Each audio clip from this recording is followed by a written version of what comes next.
Nous sommes en Île-de-France, dans le jardin de Pierre-Alexandre Risser. Pierre-Alexandre est un des plus célèbres jardiniers paysagistes de France. Alors, Pierre-Alexandre, qu'avez-vous voulu montrer dans ce jardin? Ce jardin, tout d'abord, c'est mon jardin. C'est le jardin dans lequel je vis. C'est un peu un jardin, à la fois un jardin laboratoire, où je vais tester aussi bien des plantes que des associations végétales. Et si j'en suis satisfait, ensuite, ces végétaux partiront dans les jardins et sur les terrasses de mes clients. Le jardin était naturellement en pente, donc on a fait ce chemin qui mène du parking jusqu'en haut de la maison. Et on donne des vues sur la Gloriette, sur le jardin japonais, et ensuite on va arriver à la baignade. Et ça, c'est des scènes qu'on découvre au fur et à mesure qu'on arrive, qu'on rentre dans le jardin et qu'on se dirige vers la maison.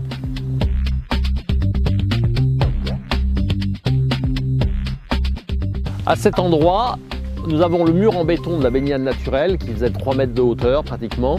Et plutôt que de le couvrir avec des plantes grimpantes, je dis inventons un système de mur végétal. Donc c'est des cages qui font 50 cm de largeur qu'on a montées les unes sur les autres. Et pour bloquer le terreau, on a mis de la fibre de coco. Là, on est vraiment en pleine expérimentation en ce moment.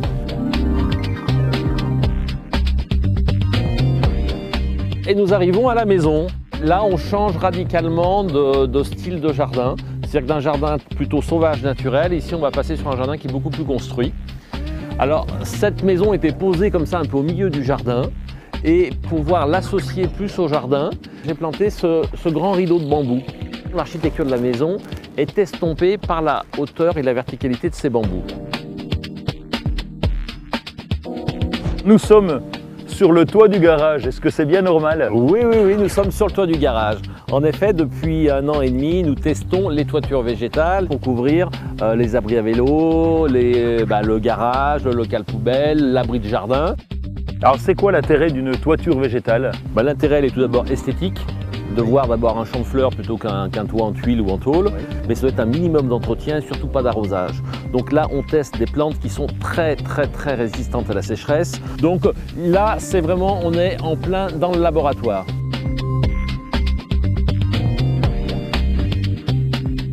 Un jour, j'ai lu dans la presse qu'un Anglais, John Harris, faisait des maisons dans l'arbre et je l'ai contacté et tout de suite, il est venu dans le jardin, il a vu le chêne et je lui ai donné carte blanche pour faire une cabane qui épouse vraiment le chêne, la ramure de cet arbre. Quand on est ici, on se coupe du jardin, de la maison, mais même de la vie, on est ailleurs dans un autre univers.